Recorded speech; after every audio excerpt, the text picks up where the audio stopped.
Hello and happy Tuesday, ladies and gentlemen. Welcome to this week's new episode of the Xbox Factor podcast. I'm your host, Mr. BoomStick XL, and the crew is back together again. The band is back together, as they like to say. Jamie Moran, still under the weather, but here. Infinite Umbra got some sleep. He sounds energized. Listen, folks, we are going to be here for the next 80-ish minutes. Two major talking points.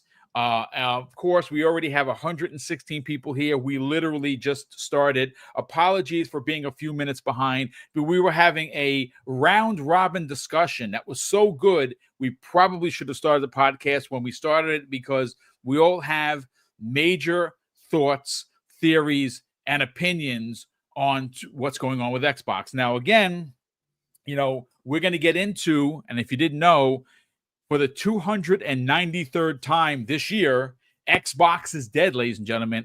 Shocking news, breaking news, actually. Xbox is not dead. Yes, people are disappointed. And I want this to be clear. Nobody on this panel is going to take your opinion and your thoughts and your theories about Xbox and their direction and poo-poo it. If you are feeling a type of way about the direction of Xbox, you are entitled to feel that way. I may not agree with you, and at one point I was where you were. But at the beginning of the year, if you remember, I said F PlayStation, I wouldn't give them anything. And as the year progressed, I saw the direction of Xbox. And of course, things change. I know people saying, that Phil Spencer, he's a liar. Phil Spencer's a liar. Because they changed their ideology. They changed the direction of the way they do business. Listen, I can't and I will not dance on your feelings. If you feel a type of way, you have every right to show Microsoft the door by not buying any of their products. Don't invest in the next console. Don't invest in Xbox Game Pass. Don't invest in the next game. Go to PlayStation, go to PC, and invest that way. I mean, that really is the easy answer, but there really isn't an easy answer to what's going on, and it's going to be emotionally filled. Second half of the show, folks, Satya Nadella did a big interview, and in the 2-minute interview that we're going to play for you live here, he breaks down the direction of Xbox, the direction of Microsoft, how their feelings are and where gaming is for them.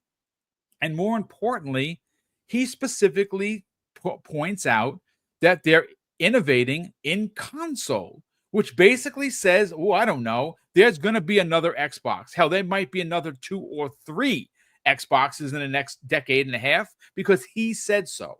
Now, if you don't believe him, I'm not going to fight you. But I think when he says this publicly, you got to remember he's responsible for saying the truth because of investors. Now, the minute he starts to speak, their stock goes higher or lower. If he says something disingenuous, if he lies about something, that's big trouble.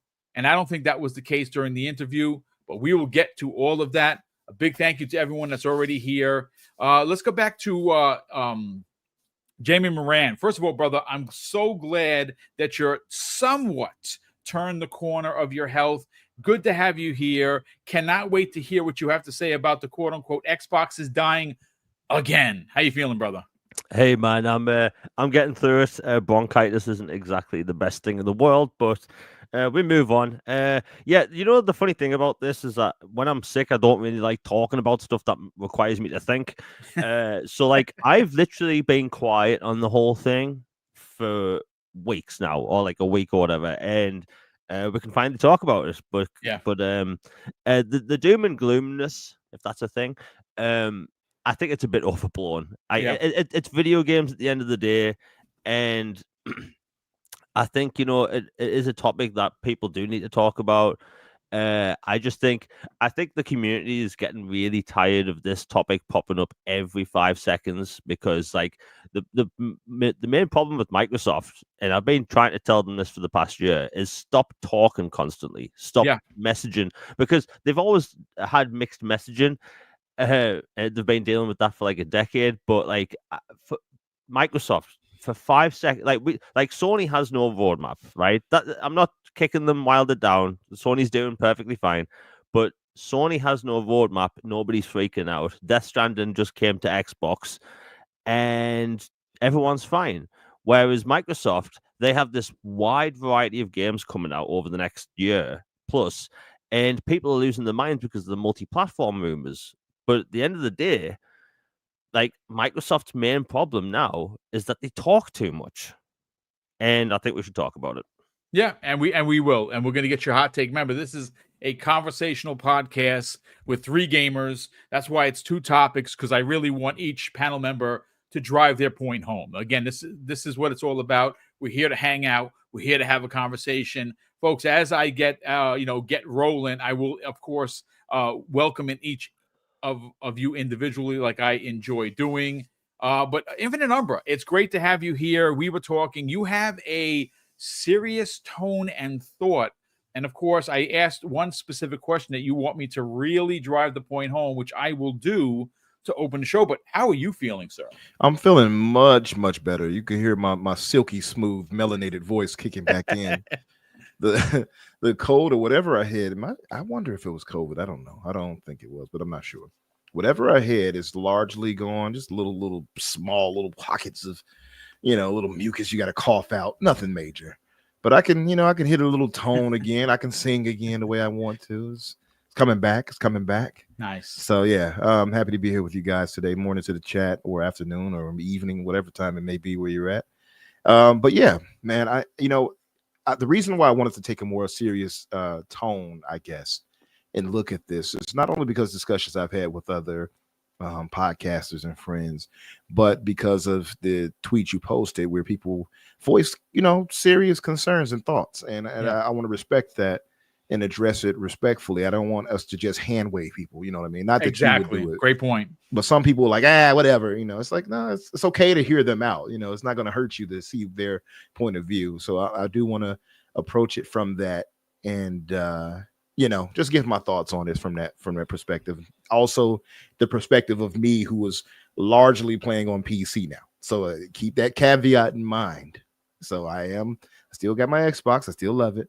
But this is a man here who's talking to you guys who wants the finer things in life. And I want all the performance bells and whistles. And not everybody can do that. So I have to keep that in mind when I'm talking to you too. And thank you, Soil Tech. I see you. I appreciate it. Well, I mean, listen, we're gonna get into it. A shout out to E Ranks in the chat. It says, "Boom, you can probably just change the name of Tuesday's show to Xbox Died Again." I guess factor. That's very. I like that. That's a very thoughtful pun there, fella. Appreciate it. Again, look. So, Jez Corden has been out there doing what Jez does. Now, again, I have a fond appreciation for him as a journalist. I don't always agree with Jez. Now, does he get it wrong? Sure he does. Has he gotten it right? Absolutely. I still consider him to be tip of spear when it comes to journalistic integrity. I would hate to be around when the day comes where he has sold out, so to speak, for clickbaitery to increase revenue. I don't think that's what he's doing in the last couple of tweets that he's done. I think he has connections. I think he knows things.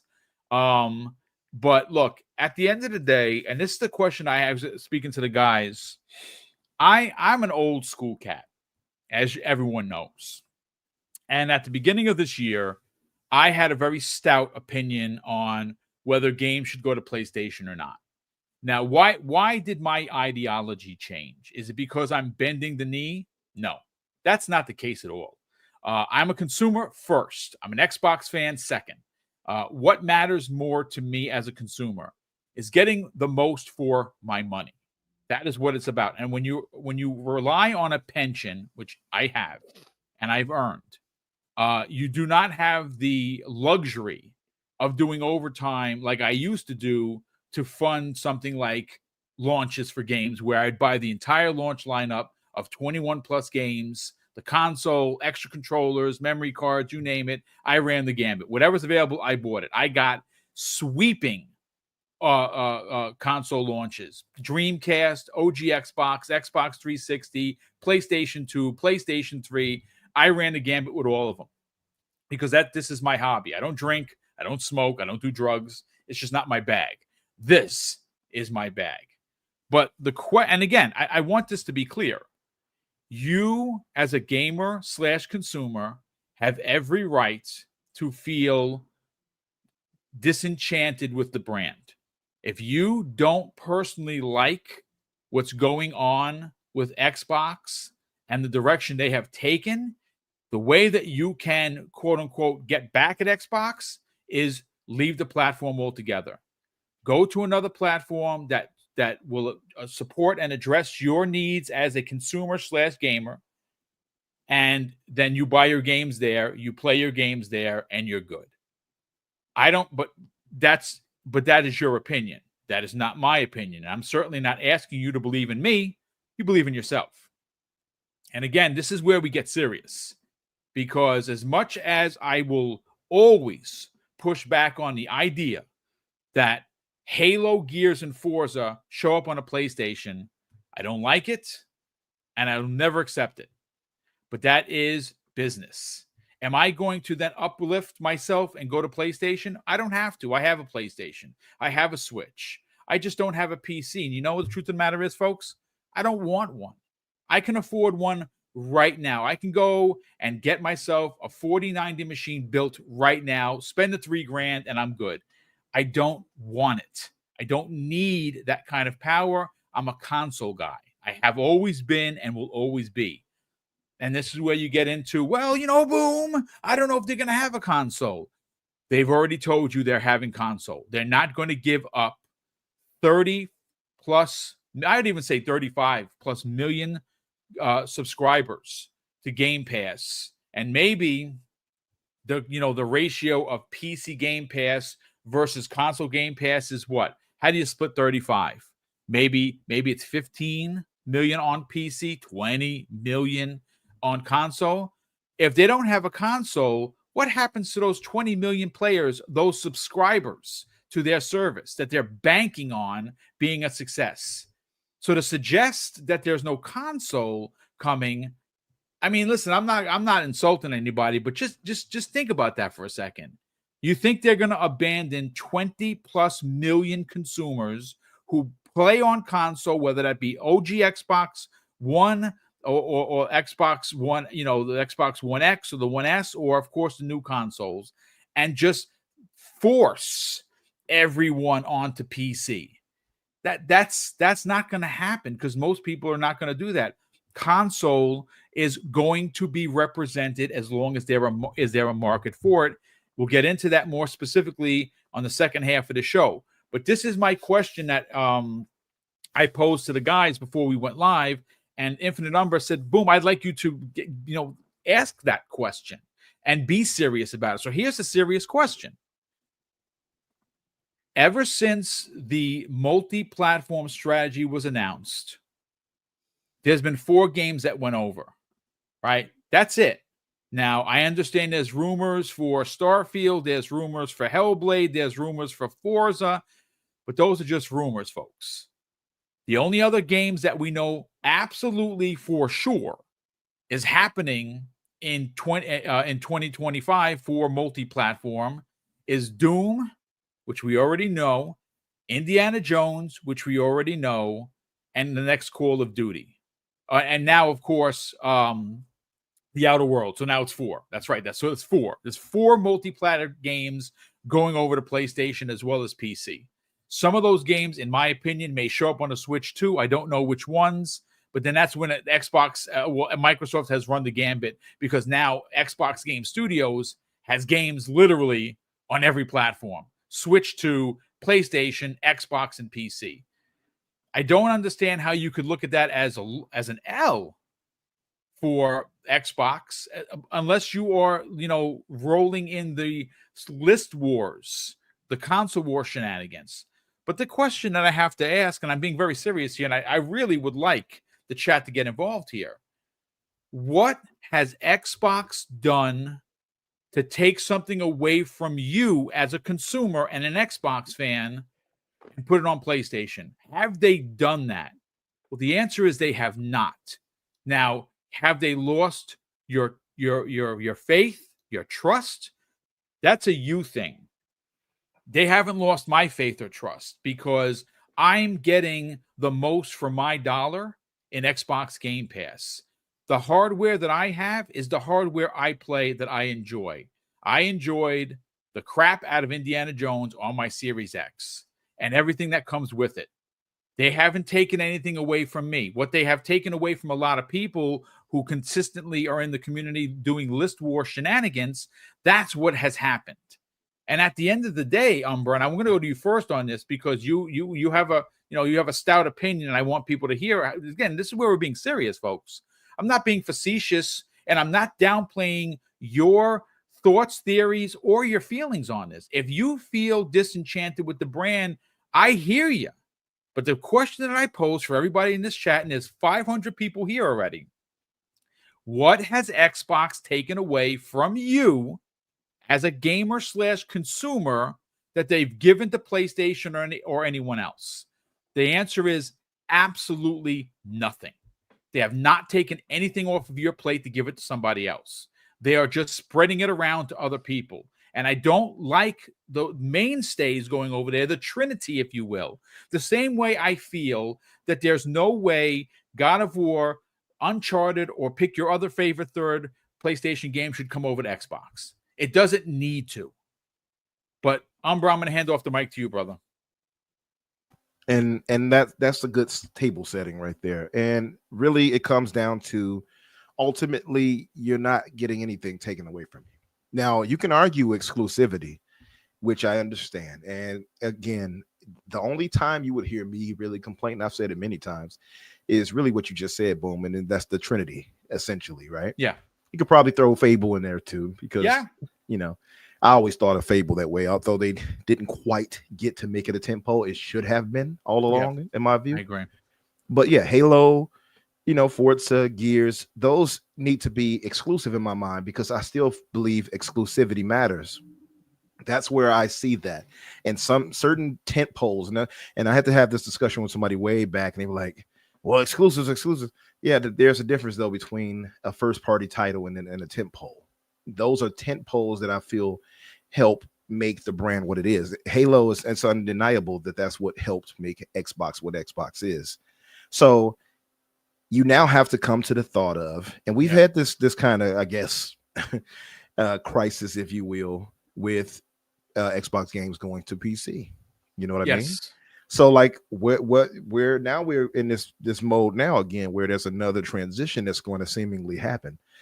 You had Jazz coming out saying that there's no, at this point, it's not going to be any exclusives. It's just all timed or whatever, right? Okay. Listen, I don't necessarily like that, right? But now where I've moved on to, as far as gaming more on PC, is open my eyes a little bit. And now I say this not expecting everybody who is gaming on Xbox or wherever you are to do what I'm doing and go to PC. It is expensive. Depending on what you get, of course. And it's another, it's a big investment to move away from what you're doing. But that's why I would say hold your horses, because there are a lot of things that Microsoft is doing that's going to go to keeping you with, I guess, whole, so to speak. And I'll get to that in a second. This is my thing. So people were like, hey, I don't like this, and I don't want you all to try to sugarcoat this and cover from Microsoft. And I get that 100%. I get that perspective. This is the thing I would say. Outside of them not taking anything away from you, because I agree, if they took something specifically and said, okay, only PlayStation or PC would get this, you won't get this, then yes, everybody should be revolting 100%. Indeed. 100%. I do understand the issue of those going over there, and then people will be like, well, why do we have to give up these things when the PlayStation is not giving up anything? I get that sentiment too, but you have to understand where that viewpoint and feeling is coming from. You know what I mean? And it goes back to tribalism. It goes back to the console wars. It goes back to the list wars, as you mentioned a while ago. Boom. It does go to that. If you look past everything else, you know that's what it is. So now you have to ask yourself, am I going to stay on Xbox? Because I've seen more than a few people like, I'm leaving. I'm just going to get a PC, et cetera, et cetera. I've even discussed with some people who have now sworn off even playing any Xbox titles, any first party titles, because they don't like the way the company is moving. Now, see, you're not going to get me to do that. Because that's literally cutting off your nose to spite your face. Absolutely. Now, hey, I got respect for them if they got that restraint and they got that such a integrity to say, I'm going to hold off from playing all these great games coming. But that ain't going to be me. I can tell you that right now. Halo is going to get played, especially Unreal. You crazy? You think I'm giving that up? No, sir. You got Doom. You got Elder Scrolls. You got all these other guys. I can go on and on. You're right. I'm never giving that up just because they didn't make the moves I wanted them to make with their business. And that's where that's the change, I think, in mind that we have to come to. Yes. This is a business move. It always has been. And I think because of the closeness we've had in talking with execs and them being accessible to us a lot of ways, it made us feel more connected, which is what they deserve applause for that, because nobody else does that but Xbox, right? We can all say that comfortably. I talk with Aaron sometimes. I know you talk with other people, you know what I mean? Like, they will communicate with you. And I think because of that, though, we've taken on this thought of, I don't want to say codependence, but we've taken on this thought process of, yeah, they're one of us. We're all in this on together. And then you got Satya, who's like, nah, I don't like this business move you're making, right? We're going to change this up. And you all have to understand, this is not a field decision. You can see that. It's pretty obvious. And then you could tell by the moves they made, because, and also I would say this, I can understand people also feeling a way that they feel that Phil and team lied to them, because they did state other things and then they changed. We cannot ignore that, but you have to understand why that happened. And I think, sure, you might say, well, why do I care about that? That's not my problem. That's theirs. And you would be right. But that's what I'm just saying. This is a factor of knowing what issues have led to what. It's not so much that he just lied. It's that these changes were thrust upon him. So I give a little credence to that and say, okay, listen, it's nothing he can do. If big boss tell you this is what's going to happen, and they want all those MAUs, and they want all all that money that's possible to be squeezed out of wherever they can get them, out of whatever pocket, that's just what they're going to do. So you have to understand that it's always been a business. It's never been about them being our friends. And once you get that out of your head, everything else will come to you real easy. That's the thing I would say to everybody. Now, as far as what you want to do going forward, Xbox isn't going anywhere yet, right? And this is what I was talking about earlier, where I would say you all shouldn't fear that too much, because they still have the Project Roseway. Project Roseway is what we've been talking about before, where we spoke on it, and they are going to not only have the handheld possibility, but they're going to have it where Xbox is literally accessible. It's an open platform everywhere. Yes, exactly. Yes. So, and it sounds crazy, but once they explain it, I think everybody, even those who are on the fence about these moves they're making, are probably going to be smiling ear to ear. And it's because the question has always been, well, Xbox, this can't be an Xbox because I can't I can't access my games I own, blah, blah, blah. Well, that's what they're trying to do here. You see what I mean? So they're trying to do that and circumvent that worry by making your games, all that you own, accessible no matter what device you decide to play it on. And if that happens, nobody should be upset with this, in my opinion. Now, that's just my view. And I would add to that, keep in mind the thought of third-party launchers and things like that, like Steam, all of that being accessible too. That's what they're talking about doing. So people would say, well, Sony don't give the games over. Well, through Steam, you would have it. Exactly. Now, PlayStation might not be like, here you go, keep the party moving, but you're going to get them anyway.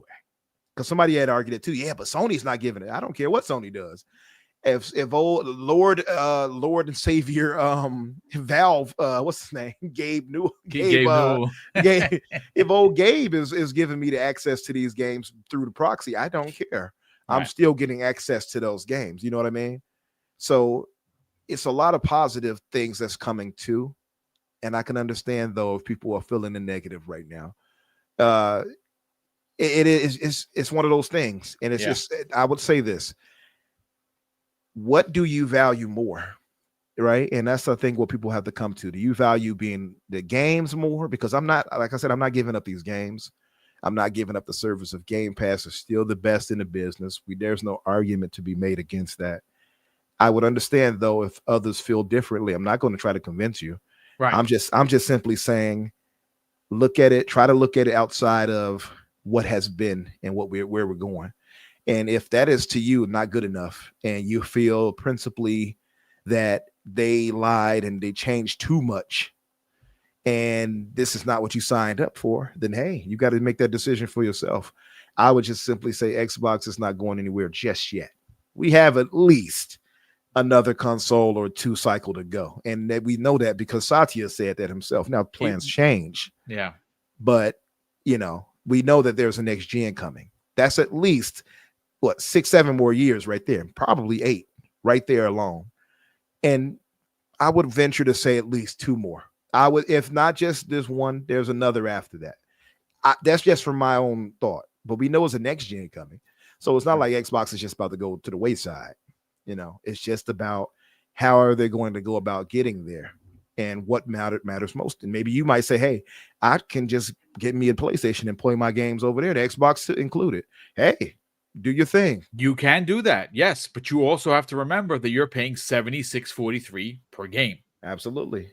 Now that's the difference. That could be circumvented if Sony would just acquiesce and allow Game Pass over there, but they're not going to do that. Right? They will never allow it on there, because what that ultimately does is take. Their service is rubbish. Mm-hmm. Okay, that's a fact. I know people are like, well, Boom, they got more games. Yes, they have a giant list of PlayStation 1 games and PlayStation 2 games that play like the PlayStation 1 and PlayStation 2. Right. Do you find value in that? Because if I recall correctly, PlayStation gamers have been throwing that in our faces for years. They don't play old games. They don't want old games. That's what they told us. But all of a sudden they meant old Xbox games. That's what it was. Yeah, that's what it is. So I want to focus the next set of questions to Jamie. Now, this is the big question. When you look at Xbox's strategy, they want Xboxes everywhere, which is where you get this is an Xbox. And they're trying to find new customers in new locations, whether that be mobile, whether that be on your tablet, your laptop, your PC, your console. So everyone that I just mentioned are customers. They're consumers. Consumers are needed to spend money, and they don't care where you play your game. If you buy the game, they're making money.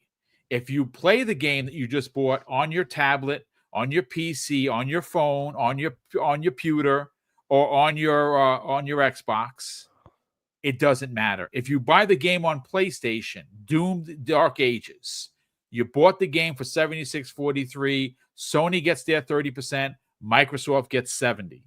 If you buy Indiana Jones potentially on the Switch 2, let's just say that they poured it over there. I don't know. Call of Duty's definitely going. So you know what? Let's use Call of Duty. Nintendo gets 30%. Xbox gets 70%. What's the common denominator factor here? Customers, us, gamers, across a plethora of platforms. So when I hear, Jamie, people talk about, and there are a couple in the chat here, why are they going to make a console? It doesn't make any sense. Why are they going to make a handheld? They're going the way of Sega. But are they? Because if you read the tea leaves, and I don't think you got to be a master in this, just read the room. The room is they are in the hunt for customers. And if you're suggesting that the next console, which is basically confirmed, it has been confirmed that they are working on industry-changing hardware. And we're going to get into that even more specifically with what Satya Nadella said in the second half of the show. But how does it make sense, Xbox fans, that you're telling me in the chat here now, some of you are telling me that there's no reason to have hardware. Does it make financial sense, Jamie Moran, to abandon console when there is a literal market of 20 million plus players that buy consoles like me? They're going to tell me, no, you know what? You don't count, Boom. You got to go buy a PC if you want to play Xbox. That is essentially cutting off your nose to spite your face. That ideology has no sensibility whatsoever. And I think we go right back to the first question. What has Xbox taken away from you as a gamer / consumer and given to someone else that you can't do on your current Xbox? And the answer is absolutely nothing. They've taken nothing from you. As a matter of fact, as an Xbox gamer, who some people suggest are second-class citizens, you get all of this value. Just look at what's happening next year. Massive amount of first-party games day and date into Xbox Game Pass, where 4 of those games will, of course, launch on PlayStation for $76.43. Just for the base game. 4 of them. And more importantly, and this is where I don't have to say this because I don't need to be rah-rah or get patted on the ass. But think about this for a second. Put this into absolute dollars and cents perspective. PlayStation, they have one first-party game, and that is Ghost of Yotai, if it releases next year. Now, you say, well, wait a second. What about Death Stranding? They don't own that IP anymore. That is Kojima. Kojima has already said that Death Stranding franchise is coming to everything. It landed on Xbox. I bought it. You bought it. My brother just got 1,000 out of 1,000 achievements, and he platinumed it. That's how much he loves that game. So think about that. They have Death Stranding, a timed exclusive, and Ghost of Yotai next year. MLB The Show, but that's a multi-plat. The biggest releases in 2025 for PlayStation 5 are Xbox-owned IP. All of those games releasing on PlayStation next year are Xbox Game Studio owned. Think about that for a second. Yes, there are different publishers in there. There's Bethesda, and there's Machine Games, and there's, of course, Activision. But who owns all of that? That would be Xbox. That would be Microsoft owns all of that. So, again, put into perspective, let it sink in. Sony's biggest lineup next year are not their own games. They're Xbox-owned IP. That should tell you all you need to know about whether or not Xbox is dying, dead, or they're packing it in. Let's get your thoughts, Jamie. Before I get on with the point, I just want to say that, Death Stranding was pushed as a console seller for PlayStation for years. Indeed it was. Even up until it was released. It was this brand new Kojima Productions title. Everyone was talking about it. It looked amazing. It's freaky as anything. And when it came to Xbox, absolute silence. No doom and gloom. No, they're taking an exclusive away from us. No one in chat going, why are they doing this, Sony? They're taking my games away. Nobody did that. Everyone was quiet. Everyone was fine. And I got that game for free. Nice. I think, the industry's changing, and it's weird because everyone's wondering what the hell's going on, right? It doesn't matter if you 4 games going to other platforms or wanting them to stay on, said platforms. Like, I'll use Disney as an example. Disney bought Fox for tens of billions of dollars, almost as much as the ABK deal. And that was to get not just the, certain Marvel characters, but all the Fox content. So if you go on Disney Plus outside of the US, you have things like 24, Prison Break. Basically anything Fox has made is on Disney Plus. So, for me, I subscribe to Disney Plus for all of the Fox content. I barely touch the Disney stuff anymore. So for me, I'm getting my value with that. But over the past several months, do you know where all of that Fox content has been going in the UK and other countries? Netflix. And in the UK, we have these free TV subscription services. Well, they're not even subscription services. They're just free streaming services called ITVX and All 4, where you can literally watch Disney movies for free legally. So why would Disney spend tens of billions of dollars to get these franchises, all these properties to put on alternate and, competitive platforms?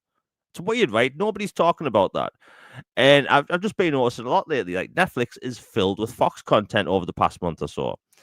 So that's nobody's talking about how Disney Plus is doom and gloom. Disney Plus is going to the wayside, all that stuff. People are abandoning Disney Plus because all the Fox content's going elsewhere. Nobody's talking about that. The industry's weird at the minute, right? The the pandemic changed everything. Gaming has been basically the same for decades. Back in the early 2000s, you have iTunes and Apple changing the music industry, where you went from buying entire albums in a store to buying single songs from iTunes for 99 cents. It's completely changed the music industry. Then books changed. Books went digital. Then movies and TV went to subscription services. And now the biggest TV shows aren't even on mainstream television. They're on subscription apps, Yes. right? So, like, if you were to tell someone 20 years ago that this is how we watch TV and movies, they think, and I'll see people in chat saying that what I'm saying doesn't make sense. You have to let me finish my point, because I see people freaking out over this stuff, and like people losing their marbles. And like, I don't like this move, by the way, that Microsoft's doing. Of And course I'll get to that. My point is that all these industries are changing, but gaming has kind of been the same for decades. And now things are changing. People don't like change. People are creatures of habit. And Microsoft, their messaging has been horrendous. What they're doing right now may end up working. It may not. We don't know. I don't have a crystal ball. I can't tell the bloody future.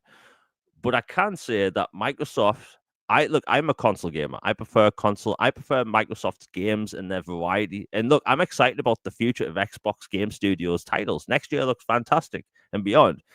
But the optics of Microsoft and Xbox at the minute, their messaging is horrendous. Their number one issue for decades was first party content consistently. And they never really fixed that for years and years and years. And then we finally get to a point where Microsoft has all these studios making multiple games. And what do you know? The quality is super high. People are loving these games. Indiana Jones and the Great Circle is amazing. And it looks like over the next year, we're going to get really high quality games. That's great, right? Problem solved. But the second big issue Xbox has had for a long time is messaging. They do not have clear messaging. Look at 2013, right? We were hearing rumors about a check-in for the Xbox One to play your games. We were hearing it was 24 hours from one person. Then it was 12 hours from someone else. Then we heard it was 1 week from someone else. And we heard all this in the same bloody day. People didn't know what was going on. And then, they changed all that stuff. They went back on it, thankfully. And, ever since Microsoft, they just have this consistent ability of just messing up messaging, right? Look at this. 2024 was going to be their big year, right? Their big year in first party content. They had this amazing lineup, and I think it's been a great year for first party Xbox games. Well, they started off this year with rumors about multi-platform stuff, people doom and glooming. You have people on Twitter saying that they're leaving the console space, sounding crazy the way they went about it. And the way people are online about this was crazy. And then Microsoft came out and said, hey, it's these 4 games. Don't think it's going to be Indiana Jones or Starfield, right? And then literally hours later, we hear Tom Warren did an interview with Phil Spencer, and Phil Spencer literally said in the interviews he wasn't denying that those games will ever come. Within 1 hour, right, or so, the messaging had changed, and fans were annoyed, understandably so. And what happened? A few weeks later, we got the digital direct where everyone was super hyped about all these new games. The gameplay looked great. Avowed Indiana Jones gameplay looked great. It was good news, right? Xbox was back. And then the multi-platform rumors start happening again. Then all these games dropped on PlayStation. Sea of Thieves was basically the only success out of the 4 games. Yes, correct. And by the way, nobody likes to bring that up, and then we had Doom and Gloom, and then we had the Summer Showcase, and they had the best Summer Showcase I've probably ever seen. And in fact, in gaming history, it's literally tip of spear. No doubt. And a lot of detractors online, even like big, like massive YouTube content creators, were like, that was a great show. And Xbox was back again. And then we had multi-platform rooms. And the one more thing at Gamescom was a PlayStation 5 logo on the end of the Indiana Jones trailer. I apologize if I'm messing up my speaking. My bronchitis No, is it's fine, messed up. brother. It's fine. But that logo at the end of the trailer really made people mad, because we were told one thing and then something else happened. And, the ABK deal went through. People all happy we're going to get all these Call of Duty games and Game Pass. And then right before Christmas, a week before Christmas, we hear these multi-platform rumors getting doom and gloom stuff. And all I have to say is Microsoft, they just have to be crystal clear with the messaging. They have to come out, and I'm not saying in a podcast style what they did back in January or a blog post. They just need to be concise and stick to the point. Microsoft has never had this thing, which I like to call follow through. They've never let their plans play out. They didn't with the Xbox One, whether people like the plans or not. They bought all these studios in 2018 and more so in 2019, and when with the Activision deal and Bethesda, they bought these studios for exclusive content, exclusive games, and they never let these games play out to see if they would sell their consoles. The number one reason to buy a console is for games. And if you can choose between, hey, I want to play, let's say, Starfield and Indiana Jones on a console, I can get an Xbox. But in the future, what if you want to play Indiana Jones, Starfield, and also Final Fantasy? You have to buy a PlayStation until these games also come over to Xbox, which Square Enix has said they will. But that's why fans are annoyed at the minute. We're not being told consistently what's actually happening. We have rumors coming out all over the place saying, hey, these multi-platform things are happening. The end of consoles is happening, which I saw last night, which I don't think is happening. Microsoft actively developing next-gen hardware. And Microsoft, they just have to fix the messaging. They clearly don't want to let their exclusives play out and see if they're going to build, more console sales. They clearly don't want to see that happen for some reason, and I think that's a bit weird.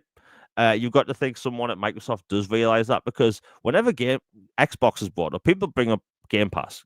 Microsoft makes a lot of money off Game Pass. However, Microsoft makes even more money off just games selling on the platform, right? So for people saying that Xbox is going away and Xbox doesn't care about console sales, they really have to, because most of the money comes from sales, microtransactions, battle passes, basically anything on the Xbox store. And you can't get those things basically any other way. Like, yes, you have the PC store, but PC gamers really prefer Steam. You have streaming, which hasn't really taken off in a lot of countries yet. So really, realistically, we're looking at Xbox as a console when it comes to the platform. And look, that marketing campaign that happened recently, this is an Xbox thing. An Xbox, yeah. I was quiet about this because when Microsoft started talking about that, it's actually something they've been doing for years. It's just they didn't put a name to it. Xbox's strong suit has always been the integrated ecosystem. You've had Play Anywhere. You've been able to take your saves from an Xbox 360, send them to the cloud, and play them on an Xbox One or an Xbox Series X or S, right? That is an amazing feature, which I use every single week. But they put this is an Xbox tagline on it, and it made people freak out, thinking, oh, they're abandoning the console. It's like, no, they've literally been doing this for years. Hell, PlayStation used to do this. They used to advertise, when they bought Gaikai, they used to advertise, hey, you can play these games on a PlayStation 3, an iPad, or a PC. It's the same bloody thing, it's just with a different name. But I'll get back to my original point. Xbox gamers that are bought into the ecosystem for decades, years, whatever, they want to know that their games are safe. It's all about legacy, because if I buy a game today, I want to be able to play this game not just a year from now. I want to know that 10 years from now. Yeah, 10 years from now, I still want to play my copy of Mass Effect Legendary Edition when I'm in my 80s, right? I want that to happen, right? When I'm sitting in my hover chair, I want that to happen, and I want that to happen on an Xbox with my continued save progress, and I want that with all my games. And I think that is a major concern for Xbox folk, and it's a good concern because it makes sense. Xbox, we don't really know. Like Jez put out that article today about exclusives are the exception, not the rule, or whatever. right? Xbox, they just need to come out and say it, right? Come out and tell us what's the deal. Now, do I think Xbox should have exclusives to sell their, console? Yes. I think Yeah. things like Halo and your Gears and stuff like that, I think things like that should be exclusive, or at least, for like 5-6 years or whatever. Because look, Death Stranding was all over the place. Billed as a PlayStation console seller for years. And when Yep. it came to Xbox, literally 5 years to the day later, no one blinked an eye. Nobody cared. Nope. And if you were to say like, hey, what if Halo Infinite came to PlayStation 5 years later? Would really anyone care? Has anyone really waited 5 whole years to play, Halo Infinite because it might come to PlayStation? So be it. Like, they were never going to buy an Xbox to begin with, if that's the case. Yes. I just think Xbox, they need to come out and say what the deal is.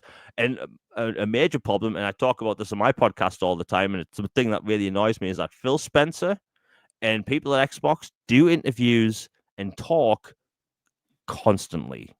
Xbox has this roadmap that goes out multiple years for video games. PlayStation doesn't. Do you know what people are talking about? They're not talking about games. They're talking about the optics of Xbox as a platform. Yep. When we don't know what's happening with PlayStation, they just closed studios.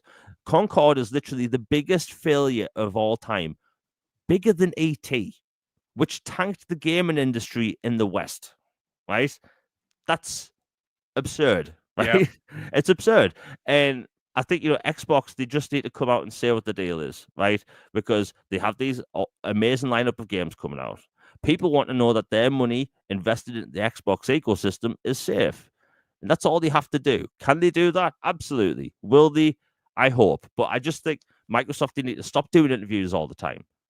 Like, every week this past year, Phil Spencer does this interview and he's asked about exclusivity. It's annoying. Xbox fans must be tired of this by now. Yeah, and I agree.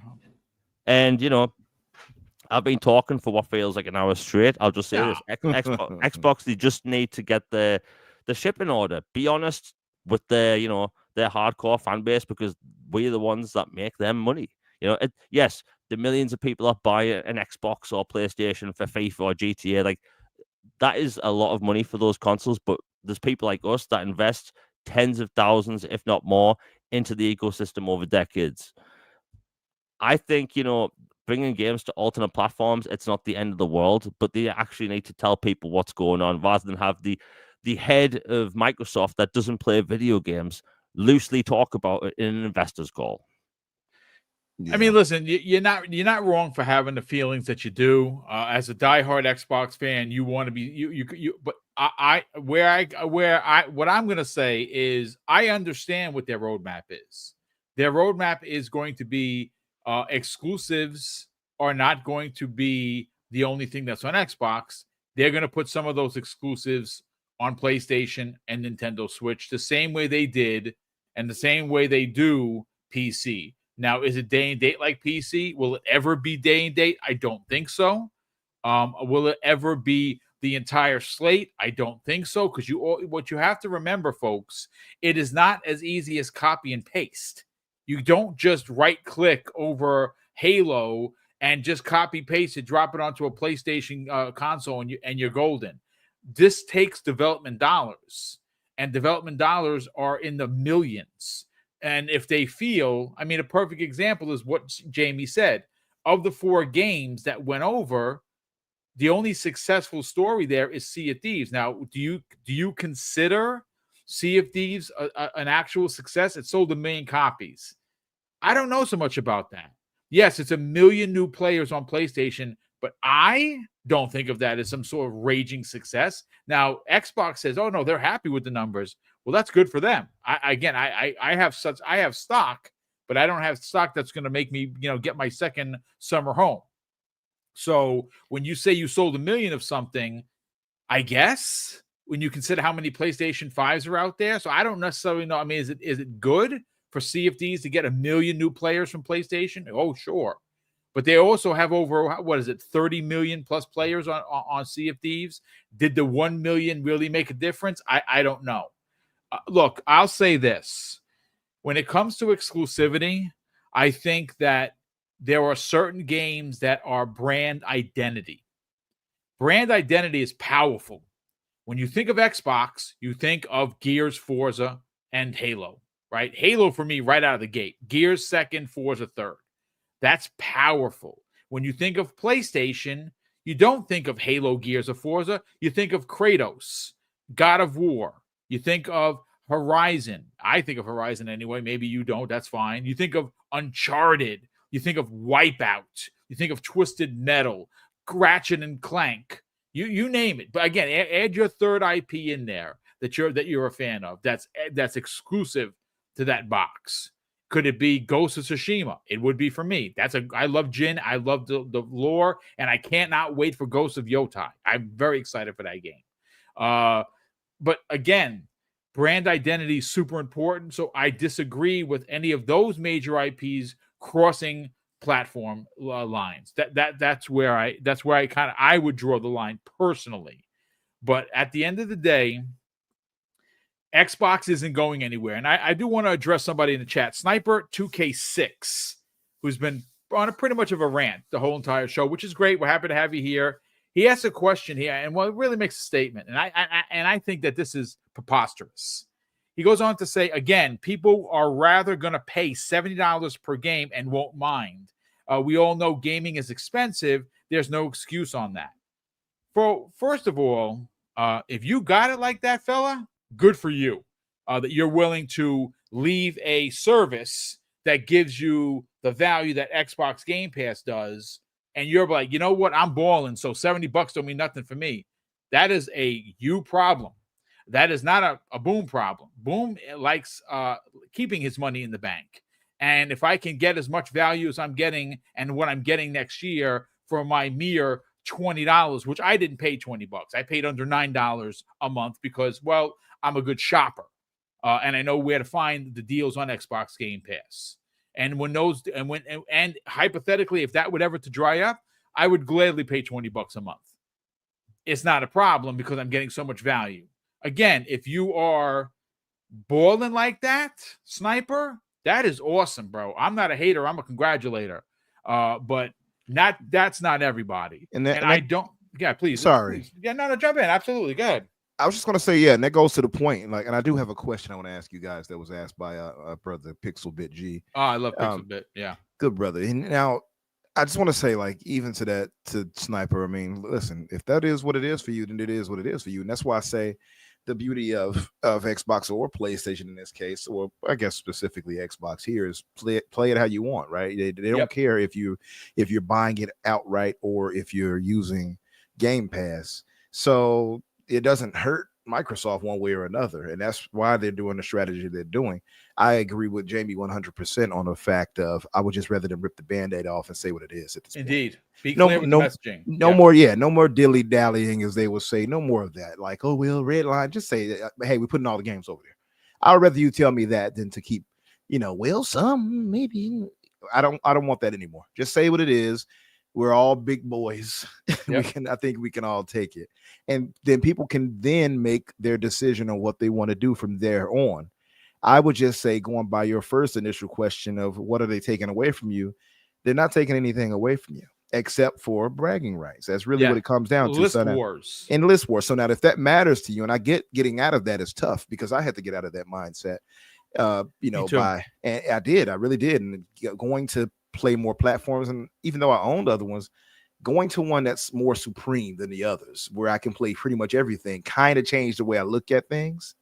So it really is a mindset thing. I'll throw this question out there. He says the question isn't next gen. The question is, what compelling reason does a person who does not have an Xbox today have to buy one tomorrow? What would be your answer to that? Well, I think it's a fantastic question. I think that if you are first of all, it's a phenomenal question.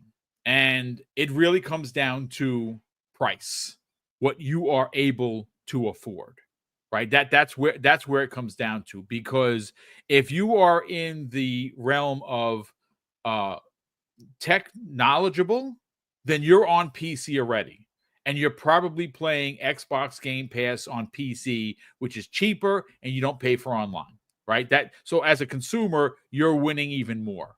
But if you are a casual gamer and you are looking to get into gaming, let's say, for instance, there is a specific Xbox game that came out, a first-party game, Fable, for instance. Fable comes out next year. You remember Fable from your 360 days. I was like, oh, man, I was there for Fable 1. Didn't play 2 or 3, but loved 1. I got to get back into this. Well, the cost of admission has skyrocketed for gaming, as we know. Consoles are super expensive. So my answer to that is your affordability. Because again, if you are tech savvy and you have the dollars, the spendable dollars, you are rocking a 40 something right now, 4070, 4080, 4090. You have a high powered box that's not underneath your TV, but is attached to a monitor. And that's probably where you're playing your games. If you're a casual, you go and you see the Series S for $200 and you find out about this Game Pass thing, you're like, well, I can invest in that. It's $20 a month. That's not that big of a deal. Hell, I got 17 subscriptions already. So you just add another one to the list. And again, if you are a frugal shopper and you're in the know, you can find it for half that price. So again, what makes you buy an Xbox is something like a Fable, which is currently exclusive. Starfield, currently exclusive. Hellblade 2, currently exclusive. Indiana Jones, timed exclusive, coming out potentially in April or May of next year. If you are an OG like Pixelbit is, and you are someone that remembers going to the movies with your pops like me to see Indiana Jones in 1982, I would have bought an Xbox for this. And again, I'm not a PC guy. I would have bought an Xbox to play Indiana Jones. A lot of people have. So so again, to answer the question is what makes you buy an Xbox? Well, it's the games.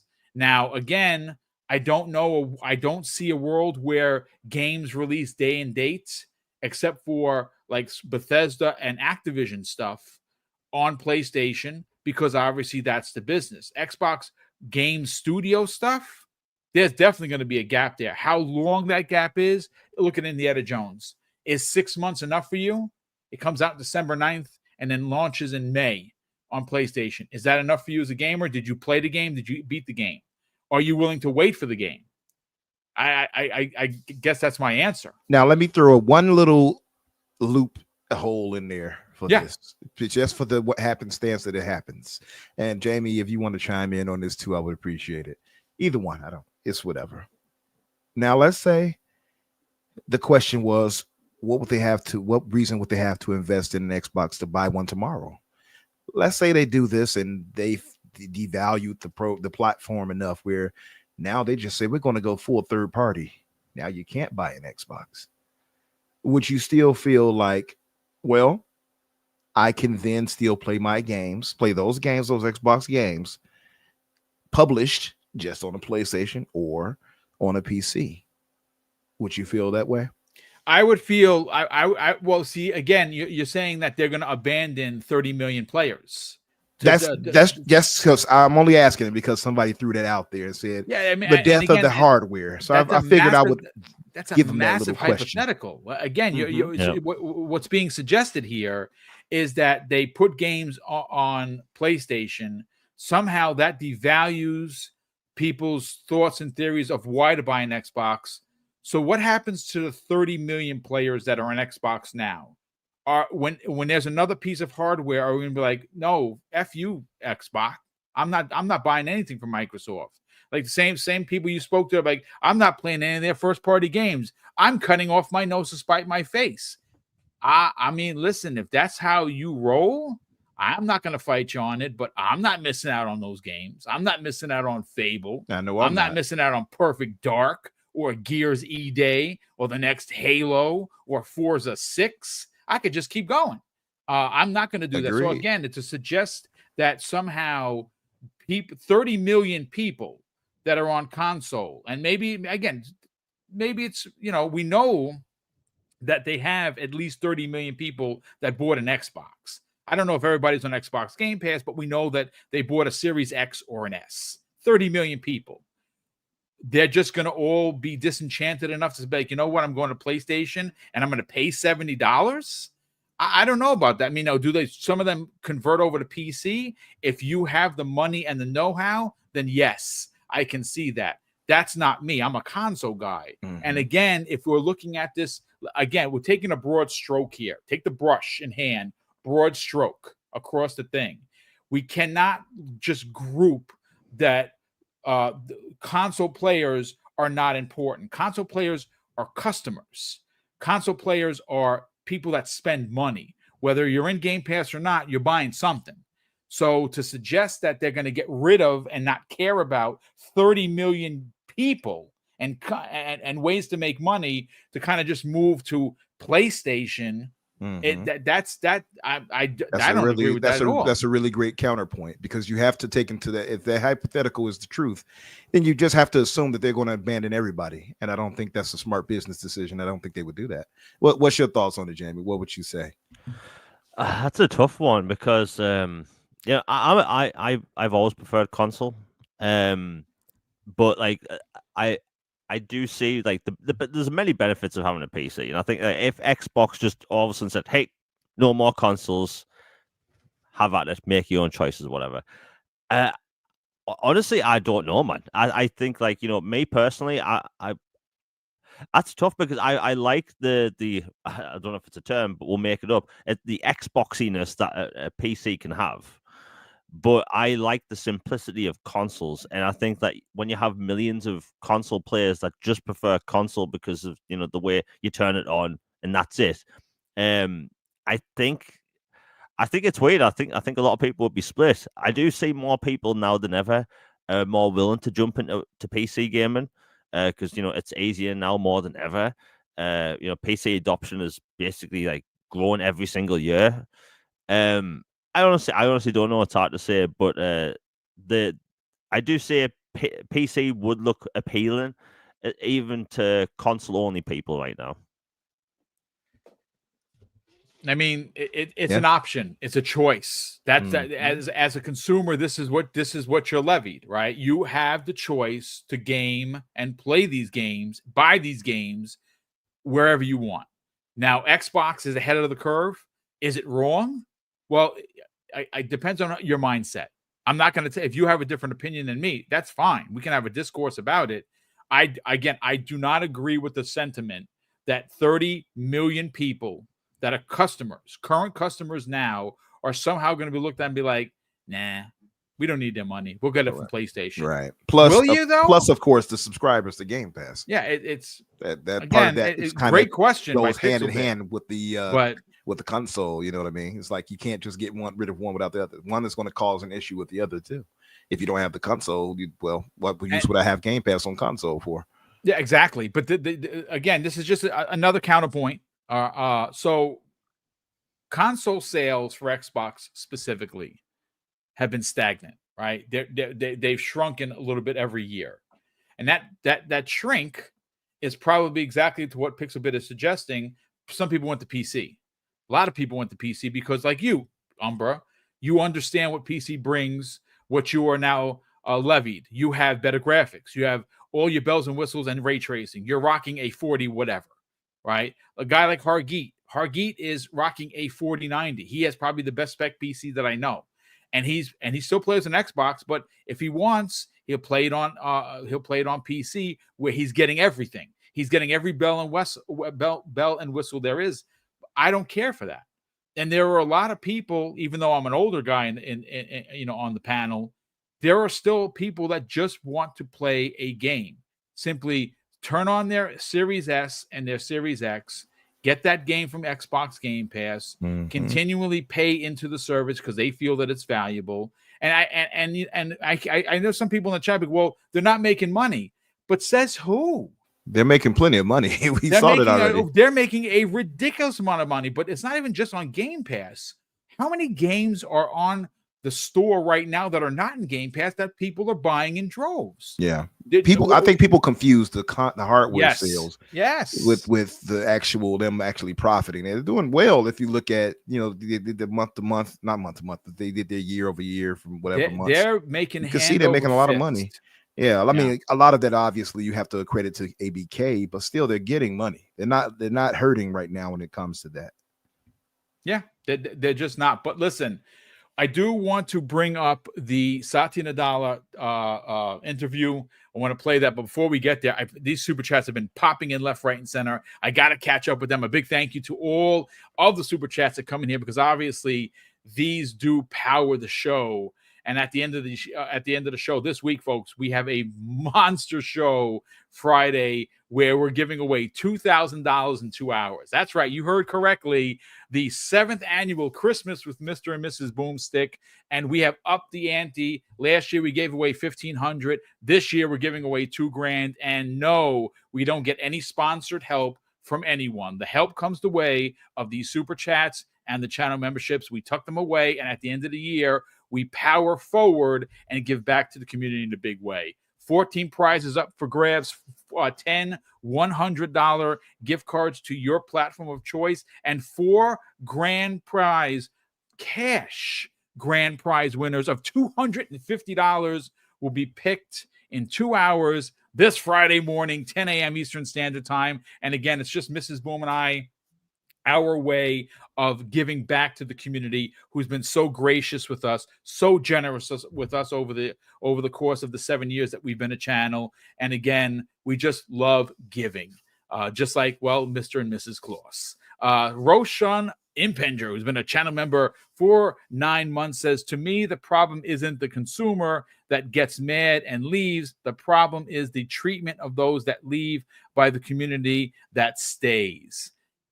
I mean, that's social media, dude. I think that, look, there are a lot of really good people in this community, and there are a lot of really bad ones too. I will say, please do not be skewed and do not fall for the banana in the tailpipe with this disingenuous people in the community. And that's on all sides. That's Xbox. That's PlayStation. Maybe you get some PC guys and gals in there, and maybe you'll get a Nintendo or not, or 2 in there. But trust me, game how you want to game. Do not be skewed by someone else's opinion. Again, that's what it is. It's all opinions, folks. Did you call them Nintendorks? Nintendorks, I did, yes. If that is a thing. I thought that's what you said. They're going to come for my you. own term. There you go. They're going to come for you. Space Shot drops a very generous $5 super chat and says, people are too young to remember US versus Microsoft. Didn't realize this embrace, extend, extinguish again. But it's amid directly at Sony PlayStation. I mean, aimed at directly at PlayStation. I mean, that's a fantastic point, Space Shot. I think there are a lot of young people here, which is great. That's awesome. You're hanging out with a bunch of old guys like us. We appreciate it. But yeah, I mean, listen, Sony, they're not your friends. They nickel and dime their community, and they don't even say sorry. They abuse their fan base, and people just smile and say, I'll take another. I'm not one of those people. I want value for my money. I feel like I get that value through Xbox. If you don't and you want to leave, by all means, that is your choice as a consumer. Roshan Impenger drops a very generous $10 super chat and says, Microsoft has successfully taken me from Xbot, who has never owned a PlayStation, to someone who doesn't care. They are like EA now. Who cares if the biggest games are on PlayStation, on PS or EA? It's not a flex.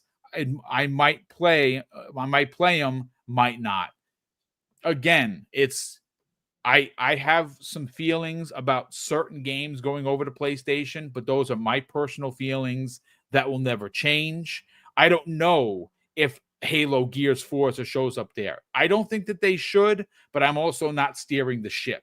And if they do go over, I will give them the smoke. I will let Xbox know about it. But am I leaving the brand? Am I actually going to go say, you know what? F you, Microsoft. I'm going to pay your $70, $76.43 on PlayStation. That's ridiculous. That'll teach you. Yeah, I'll fix you. I'll buy my games over there. I'll buy them over there. You. Yeah, exactly. Exactly. Take that. I don't know. Finn Germyas is in the chat. So, Finn, thank you so much for being here once again. And thank you for the very generous $10 super chat. Finn goes on to say, I have 1,000 Xbox games, but with Xbox hardware in question after next gen and Game Pass stopped me from buying games, it's easier than ever to switch to PlayStation or other platforms. I mean, again, that's a personal choice, Finn. I don't think that it should stop you because I buy games in Game Pass. If I'm playing a game that's about to leave Game Pass, I buy it. If I'm playing a game that, let's say, has a $30 upgrade, like I don't know, Indiana Jones, Starfield, Avowed next year, I buy the upgrade and I play through Game Pass. I'm always going to be subscribed to Game Pass because I feel and I find personally that the service is valuable. But I have over 1,500 games that I actually own, not only on just disc but digitally. That's why I have 10 terabytes of hard drive space because they're all filled with games. But Xbox isn't going anywhere. The proof is in the pudding. They want you to be able to play literally in almost every advert that they've done, play your games where you are. That's everywhere. You can play you literally can play your games that you own everywhere. Now they need to obviously, with the cloud, that needs to get a little bit better, and they're doing that now. But the games you own aren't going away anywhere unless it's licensed stuff. And even then, you own the game. Forza Horizon 4, you can't buy it now. It's been delisted, but if you own the game, you can play it. But again, I don't think that you lose anything. Even if you go to PlayStation, you still have a PC, you still have your phone, you still have your tablet. You can play your Xbox games there. But again, if that's how you feel, brother, I'm not going to fight you on it. A Gamer by Choice drops a very generous $2 super chat and says, low information people in general freak out easily. Yeah, you're not wrong. Low information people, or as King likes to call them, low IQ dudes. And I think a lot of these low IQ dudes that are out here, not so much in the chat, but out here, stoking the fires of hysteria, they're doing it because they want to watch the world burn. And that's the people to stay away from. Don't follow these people. Don't fall for the banana in the tailpipe. Will Broke Boy Lewis has been a channel member for a whopping 5 months. He goes on to say they just released gameplay trailer for Exodus. It looks like it's going to be a good game. Still no release date or window yet. That game does look dope. There's no doubt about that for sure. Finn looks like the new Mass Effect or something. It looks like yes. I saw Elusive Gamer talking about that. It looks very Mass Effect-esque, if you will. Finn drops a additional two $5 super chats. The first one, he says, Tim Dog heard from a source Xbox hardware is in doubt. They might back out and go full third party sooner than expected. Look, here's the thing. Tim Dog is always going to be Tim Dog, and I don't believe anything that he says. Not because I don't like Tim. I have his personal cell phone number, and we used to talk on a regular basis. He is, again, who to hear from? I don't know. Go back to, let's just be sensible. No Hardware abandons 30 million people that pay for games right now. How does that make any financial sense? Where are those 30 million people going to go? To PlayStation, to Nintendo, to PC? How does boxing out 30 million people do anything for Xbox or Microsoft? It doesn't make any sense. There is going to be hardware. They're working on it. I know they're working on it because I talked to the person that's actually freaking making it in June.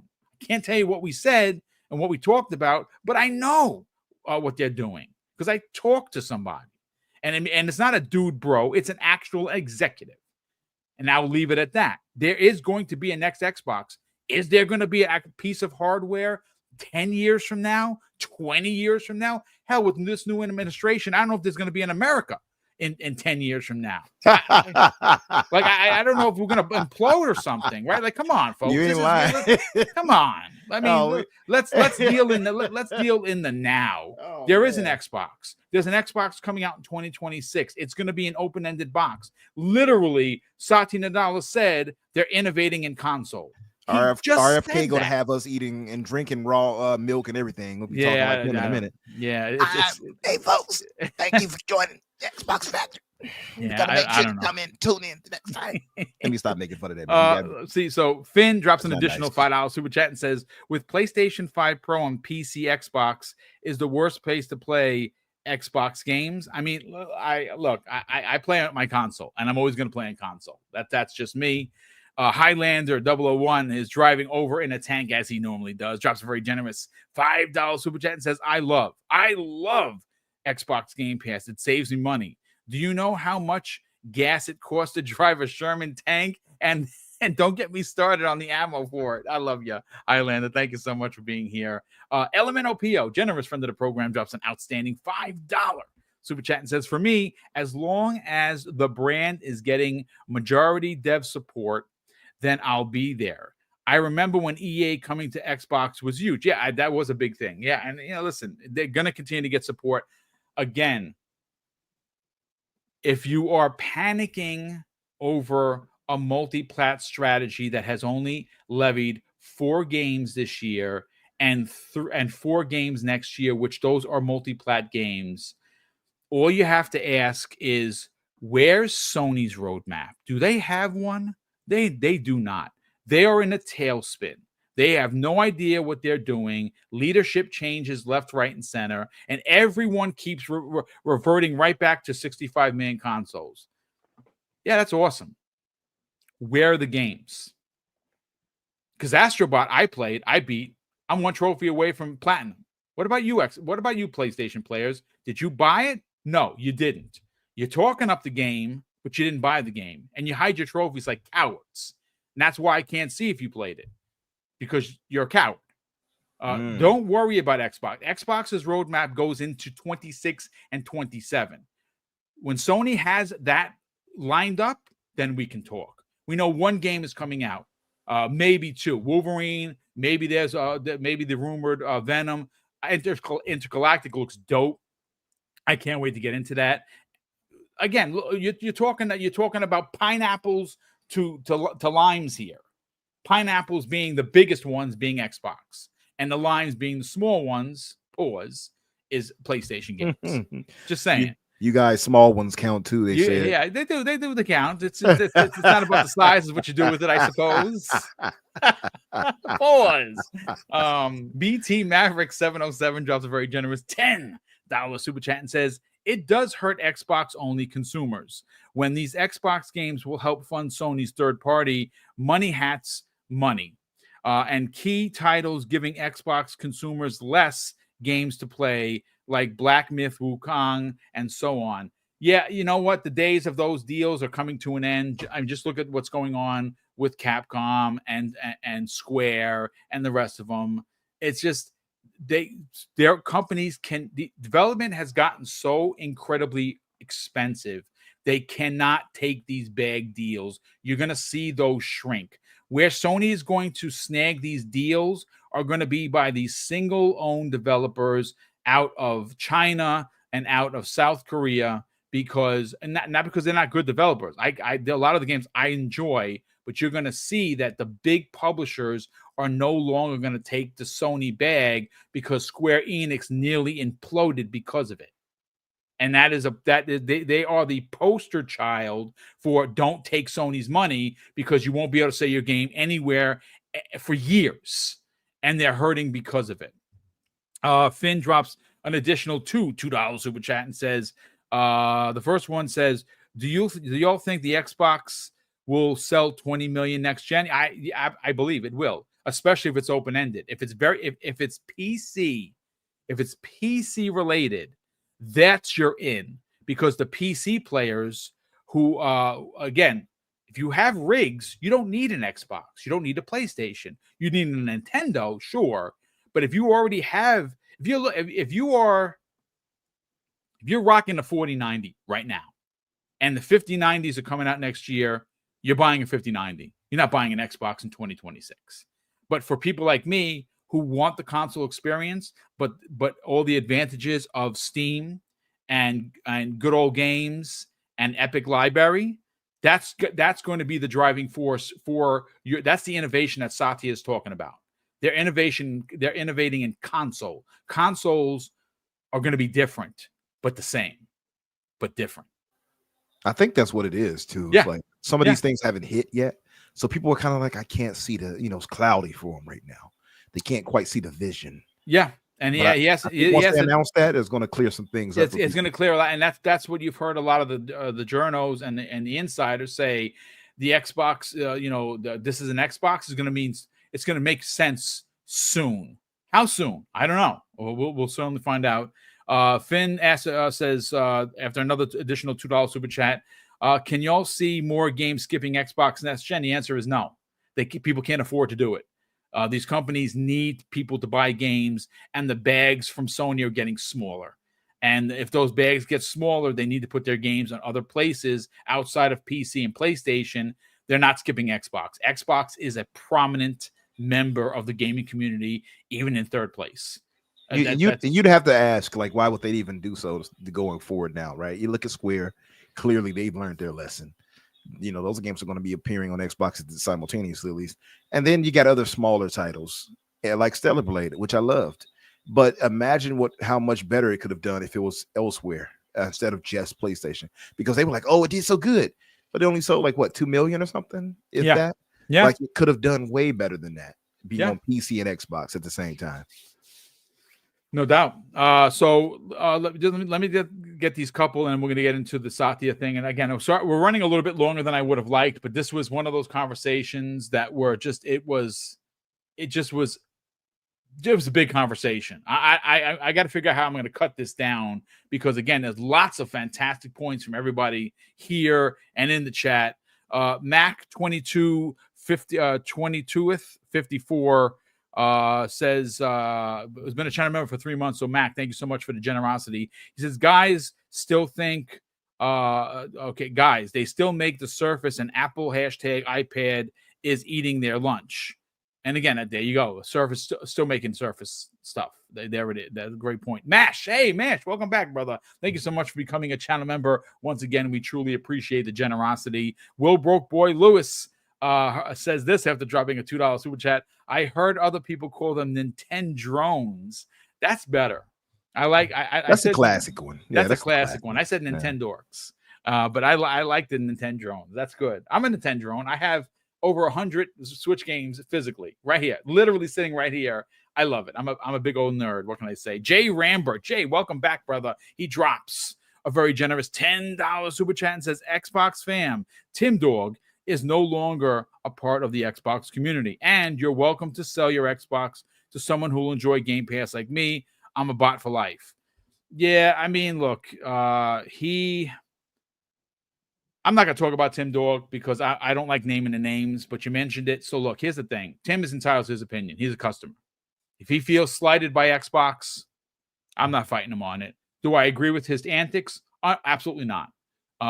But he's allowed to voice his opinion.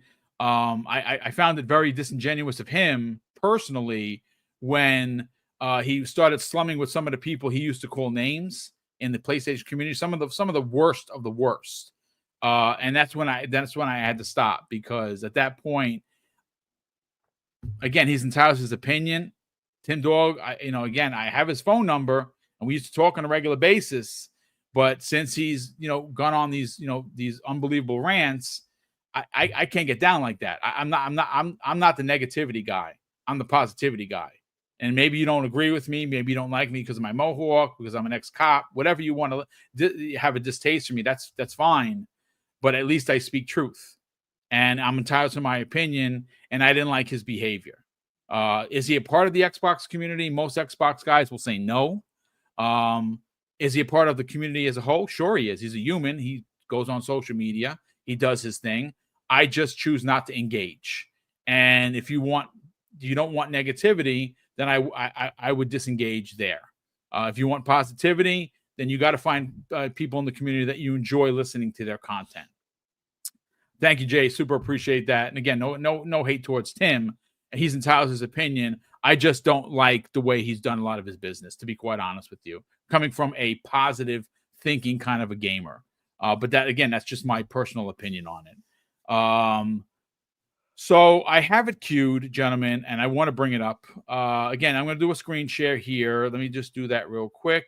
Screen share. And I just want, again, it's I don't want to spend any much, maybe another 15 minutes and we'll get out of here. Because I got stuff to do. Everyone here in the chat got stuff to do. Everyone on the panel here got stuff to do.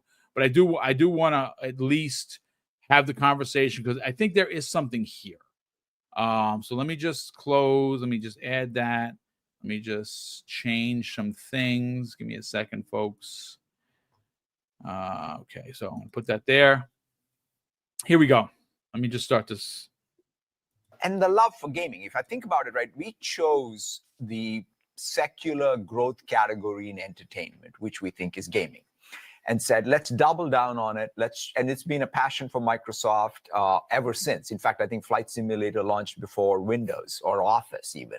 And so it's like one of the longest franchises in this company. And so we said, let's take that joy of gaming everywhere. And that's why even these ads with Xbox now, where we are redefining what it means to be an Xbox fan, it's about being able to enjoy Xbox on all your devices. So our strategy with Activision content now is in full force. We feel fantastic about the progress we've made. And more importantly, I think on long term, as a company, we can bring the best of AI innovation, cloud innovation, console innovation, PC innovation to build the best games that can be enjoyed by gamers everywhere. And the love for gaming. And there you go, folks. So let me just stop that. Let me just bring up the thing. So Umbra, I want to go to you first because I think there is something here. He specifically talked about a couple of key points. He mentioned AI. He mentioned cloud. He mentioned PC. What else did he mention in that conversation? He mentioned console innovation. That is all you need to know. Again, if you are a console dude like me, which I am, I'm not a PC guy. I will never be a PC guy. If there is a box to buy to put under the TV, I'm going to buy that box. We already know that they're working on 2 different SKUs for next gen. One's a handheld. One is going to be an innovation in gaming console or console gaming. That innovation is going to come the way of an open-ended source that's never been done before.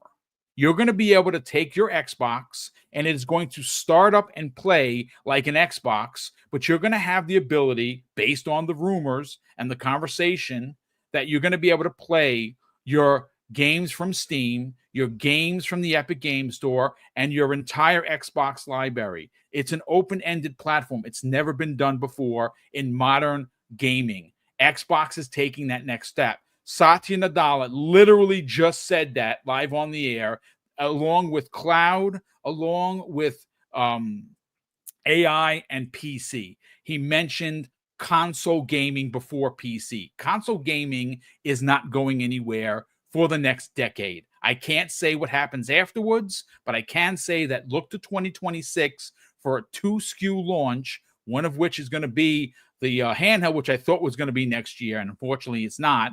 And of course, the console. The console is going to look and play like an Xbox, but it is going to be an open-ended source box that you can have underneath your TV. Let's get your thoughts on this, Umbra. Yeah, I think again that goes back to what I was saying earlier. Like Satya already confirmed that they have another console coming. So they speaking of console, integration, but innovation. Yeah. Thank you, innovation and things of that nature. Everybody that's kind of ready to jump ship or feeling a bit dismayed, you should hear that and be like, okay, well they're not giving up on console just yet. It's very clear, and then just using logic when it comes to it, because I was seeing somebody else in the chat. It's like, use your logic. They're going to get rid of it. No. And you have to keep in mind with not only the numbers of Game Pass subscribers they have, it makes no sense not to have an a base in which to draw people to. Again, they go hand in hand. So if you kind of just look at it that way, you don't have to worry. You think like, okay, well, yeah, they're not abandoning anything. And so that's why we had to talk earlier about what are they taking away from you? Well, nothing. They're going to give you more. Yes. And like you said, some people like yourself, Boom, or Risk It, who calls himself the last console holdout, some guys don't want to play on PC. You know what I mean? It is what it is. And I was that way for a long time until I said I want to get the best performance, whatever, right? But not everybody says I need all of that. That's a me thing. It's not everybody. So I think that, just listening to what he says, you look at the messaging, even from Phil and team, they've been clear that there are more consoles coming. That hasn't changed. There's been no wavering of that on that front. Now the games going where they might go, that might have been changed. That's different. That's and changed. again, I get. Listen, again, I want this to be clear. Your feelings matter. You are a customer. You are a fan of a brand. And again, if you feel disenchanted of that, then you need to take your business elsewhere. I'm not disenchanted because I have always loved Xbox. And it's not just for exclusives. I like the community. I like the controller. I like my achievements. I like everything that I have attained over the years as an Xbox consumer. I'm not throwing that all away because you can play Indiana Jones on PlayStation 5 next year. If you feel that way, you should then, of course, act upon those feelings. I will not. Please continue. Yeah, and that's exactly what it comes down to. So you have Satya there, like I said, he's speaking on it. He's very clear. I think a lot of the worry that's coming in, I think is exacerbated because of a lot of our Hoove brothers online who have made it, their mission to kind of throw FUD out there. They want this to be a reality. Hell, they've been saying they want Xbox to go the way of the dodo since they entered into the space. I remember seeing those things. Mm-hmm. They get like excited about that type of idea happening. So I would just say, guys, be cautious of who you deal with. Yes, indeed.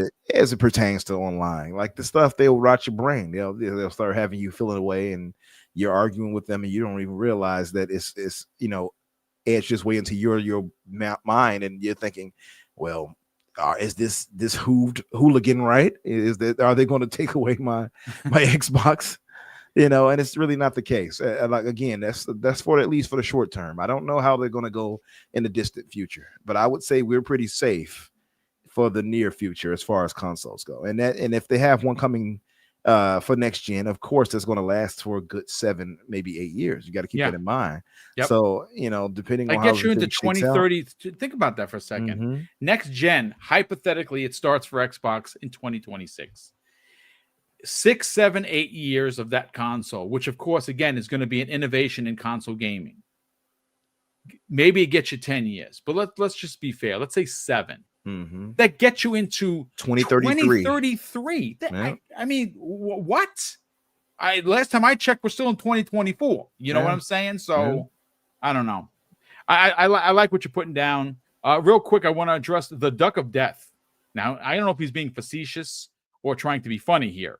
He says in quoting, I don't want to play on PC, but I really hope that the next Xbox is a PC. First of all, I never said that. I said that they're making strides to make it a different type of console. I don't have a Steam library. I don't have an Epic library because I don't play on PC. So if I have the ability to potentially buy a game that's only available on Steam, maybe I do buy it. But I'm buying the next Xbox. That's what I said. So don't put words in my mouth, dude. I don't care to play on PC. I can afford to.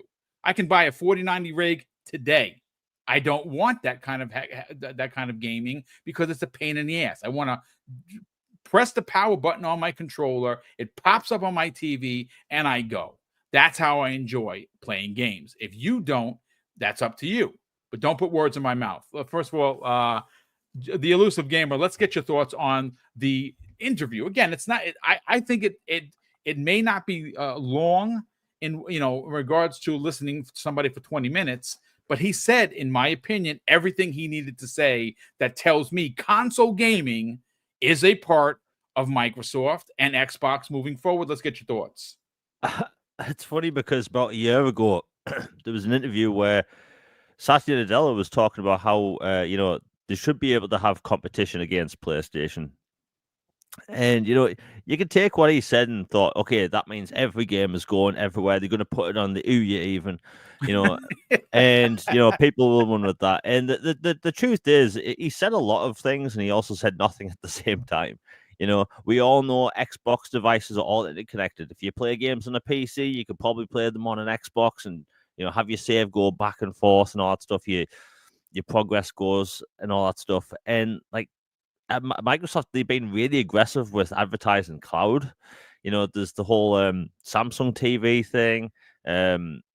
I just think that people, when gamers are, I want to say the word threatened, because this whole situation is alien to them. It's changed. Nobody really likes it. I think, with this whole situation going down, and then him saying that today, it's just people taking it however which way they want and running with the doom and gloom thing, right? Like, I do not see Xbox going away anytime soon at all. Like, if that was the case, and I like to be smart with my money, I wouldn't invest another penny in the Xbox ecosystem at all. I'd be done. But I don't have that worry. Again, what he said, I just think it's about the messaging thing. He said a lot of things without saying anything. If anything, I think Microsoft, and I've said this before, stop with the interviews every 5 seconds, because people will just run with it any way they want. I think, in the new year, and I hope Microsoft doesn't do this, do not start the new year with, hey, it's the 2nd of January. By the way, this is our strategy going forward. Deal with this. Like, they actually need to be smart, because the core gamer really does matter. And seeing the reactions in the feed, there's people clearly upset. There's people clearly in their feels about it. But there's also and people. they're allowed to have those feelings, brother. Yeah, they're allowed, because that's a lot of money being invested into the ecosystem. And I'm not actually poking fun at anyone. Like, people have spent years building these libraries, and people want to know that they're safe. And I do think that it's just, again, Xbox's messaging, and this goes to Satya Nadella, Phil Spencer, basically everyone at Microsoft, their messaging is absolutely horrid. It's horrendous. It has been for years. It has been for years. And I don't know why it's like that. I think it's just something they need to, like, sit down, preferably today, discuss it internally, because you can't have Phil Spencer doing an interview every 5 seconds with IGN. And, like, again, the reason I sound annoyed is because I'm excited about all of the Xbox games coming, but this topic is never ending.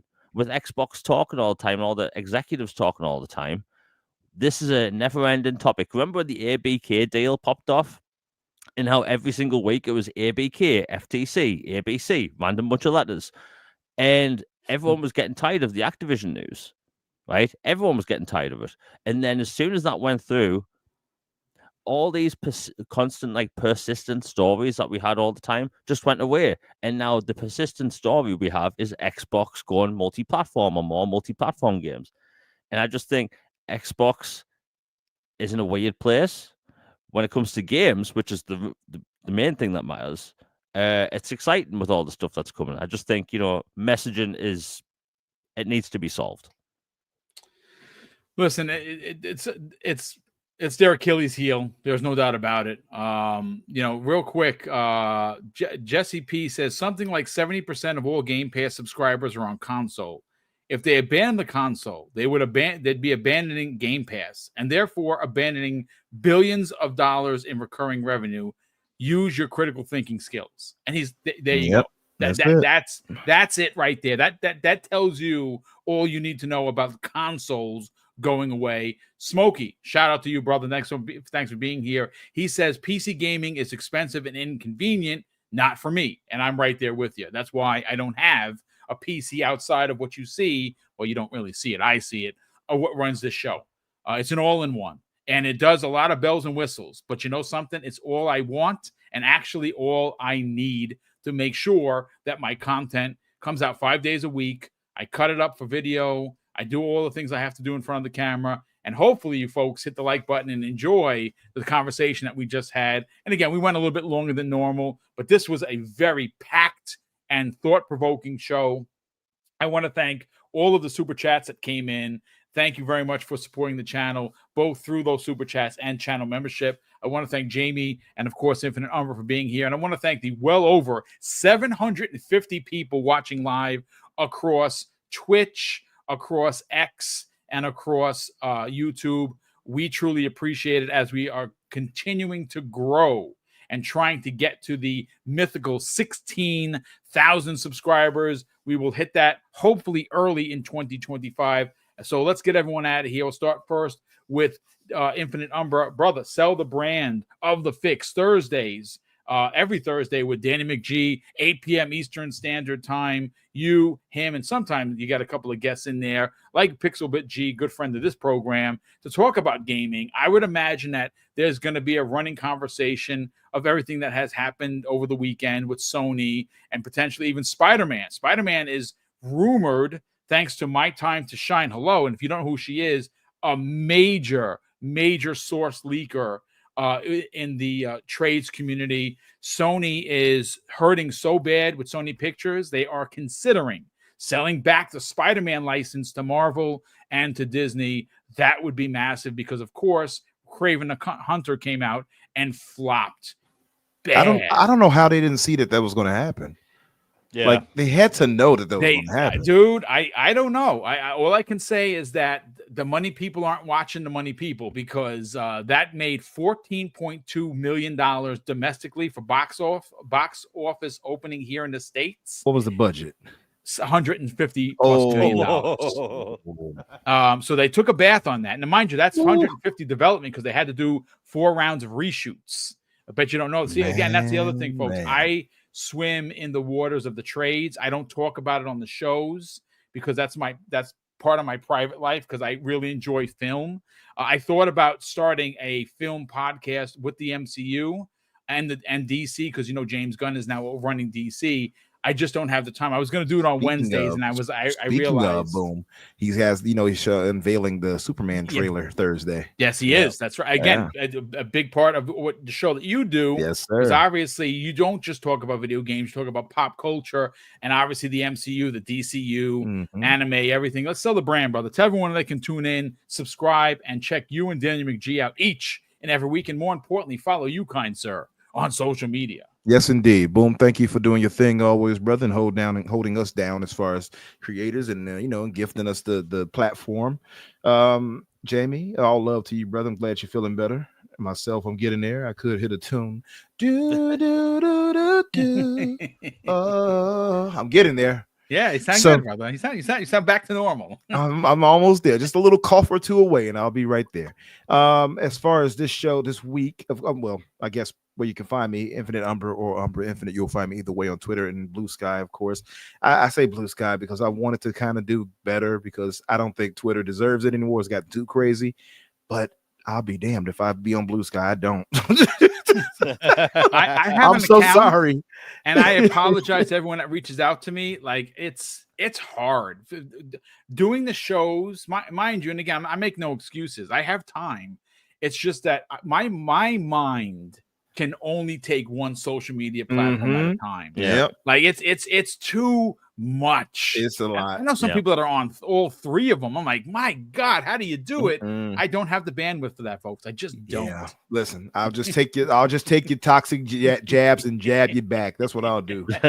That's where I'm at with it right now. But if you have the alternative of Blue Sky and you hit me up on there, follow a brother, I'll follow you back. It is what it is. But as far as this week's show, I did reach out to a certain Chicago brother. I'm going to see if he can join me and Danny this week. Excellent. If not, it'll just be me and Danny solo though. That's fine. Me and him have been working on that whole chemistry thing of just us two doing it, as much as Jazz and Rand would do their thing, just those two, or Kay and Everbore. So we definitely want to still improve on that. But you're right. We'll be talking about the movies this week because of Superman. We'll be talking about the Spider-Man situation, and then that rumor, if that's true or not. That would be crazy, by the way, for a loss for Sony to lose out on that for the movie rights. But yeah, but I would love for Disney to get that back. Me too. Yeah, I hope it happens. But yeah, And we'll be talking about that. We'll be talking about, because we never did go over our thoughts of the game show reveals for the games. We'll go over that. So for those who are like, man, I want to hear more about games. I don't want to hear about doom and gloom. Yeah, okay. Well, tune in. We'll talk about all of that too. Might talk about a little wrestling, and that's really it. And we'll try to have a good show and keep it lively. So try to come by. That's Thursdays at 8:00 Eastern on my channel. I'll post an advert maybe tomorrow or so. I have played Balatro, Ham, my brother. I have Solo, my man. What's up, brother? How's that? I have about 30 hours in it. Holy matrimony. I got to buy that game. I bought it once. I returned it. I was like, yeah, I don't like this. You put it back? Yeah, I put it back. So you're like, yeah, take this back. I'm done. Take this back, Xbox. I don't know. It's terrible. Now everyone's talking about I gotta try. It's decent. It still didn't deserve, no way in the world it deserved to be listed in Game of the Year. I don't care if they're trying to, get to with an indie. Like, I'm sorry, that shouldn't have been there. They robbed other games that could have been there. Same with Tree. I don't care what they're talking about. But yeah, still a good game, worth it. Very fun, very, let me put it better yet, it's very addictive. That's what it is. It's addictive once you get into it, but it is what it is. Mileage may vary for whoever. If it isn't hidden for you, it isn't hidden. It's so cheap that you can't, it doesn't hurt one way or another to have it. I'll put it to you like that. But yeah, other than that, thank you all in the chat for being here with us and holding us down. For those who were cordial and nice, respectful, thank you. For those who were panicking and, you know who you are. All love to you too, I guess. But yeah. Yeah. Well, thank you so much for being here, brother. Super appreciate it. The elusive gamer, Jamie Moran, Mr. Mass Effect himself. Brother, sell the brand. You sound like you're back. Yeah, great points of view all around. Talk about the show that's happening later this afternoon, 6 p.m. Eastern Standard Time. You obviously have a great podcast known as All Things Xbox. And it is a show that is packed with positivity. You talk about gaming. I would imagine you're going to revisit some of the topics we talked about. I know that you and your co-hosts are going to definitely get down. Sell the brand. Where can people tune in this evening? And more importantly, subscribe to your channel and follow you on social media. Yeah, thanks, Boom, for having us on. It's always great talking with you guys, and it's been weird not doing podcasting much for like the past 3 or 4 weeks because of the bronchitis, but it is what it is. So yeah, my channel is The Elusive Game. I exclusively cover Xbox, and there's a lot of Mass Effect on there as well. All Things Xbox podcast is on Tuesdays at 6 p.m. Eastern, and tonight we're going to go over every single game that was announced at the Game Awards for Xbox and a few PC stuff. There was over 20 games announced that are coming to Xbox, some coming out in 2026. That's going to be fun. We're going to be talking about some Final Fantasy Xbox stuff, some Splinter Cell stuff, and also breaking down the Exodus gameplay, which literally just dropped about 50 minutes ago, which is, if you're a Mass Effect fan, you're going to be all over it. It looks amazing. And yeah, that's 6 p.m. Eastern on my YouTube channel, The Elusive Gamer. I also do Twitter, which is Jamie Moran UK. It's mainly gaming and jokes. I also do Blue Sky when I can remember I have it, which is Jamie Moran. And I also do Threads, and I do that when I can remember it. Oh my God. Oh, by the way, trying to do all three, my God, I've been doing Twitter for 12 years. Yeah. And trying to do more than one just kind of makes my brain turn to scrambled It eggs. is. It's mush. My brain is mush after that, for sure.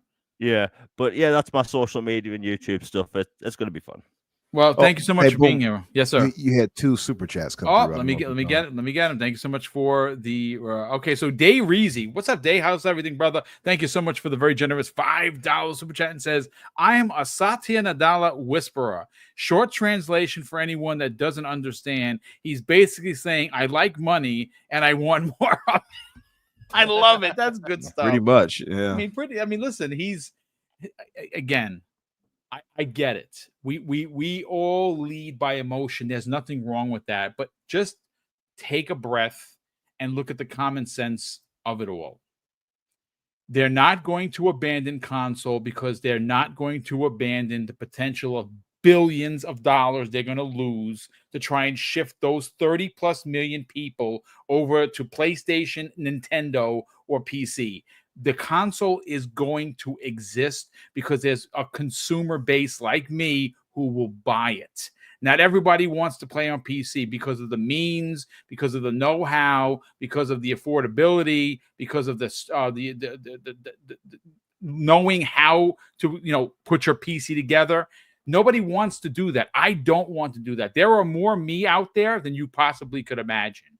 So take it easy. Take a breath. We're all going to be okay. Games going to PlayStation. Some deserve to. Some I say nay. But then again, I'm not driving the ship. But thank you, Dave Reese. He drops an additional $2 super chat and says, fantastic Stevie Wonder humming voice there, Umbra. Yeah, he does have a really good voice. Someone needs to pick this man up for sure. But look, that's going to do it for us here today. I hope you enjoyed the show. Again, do not forget to tune in Friday morning.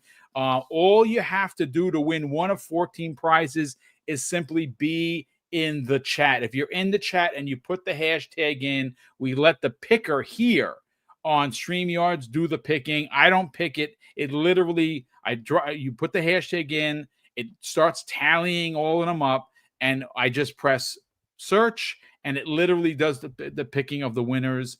And again, FYI, if you are a channel member, you get the first 7 winners will be, of course, channel members. That's the way it works. Anyone after the first 7 winners that are channel members has a shot. And that is for anyone that's not even subscribed. If you're in the chat, and again, of course, I'd love you to subscribe. Of course, I'd love you to hit the like button. But if you just put the hashtag in, you're entered to win. And if you win, well, you won. And that's going to do it for us here today on the Xbox Factor podcast. For Jamie Moran, for Infinite Umbra, and of course, me, Mr. BoomStick XL, we want to wish you fine folks a great day. And of course, close out the show with something that's incredibly important to me. Hopefully one day it'll be important to you. And that's something that my dad taught me when we were kids. And he would say, Craig, treat others how you want to be treated. And also, it doesn't cost anything to be nice. You live by those rules, son. I can guarantee you're going to have an awesome day. So take care, everyone. And we'll see you next week on the newest episode of the Xbox Factor podcast.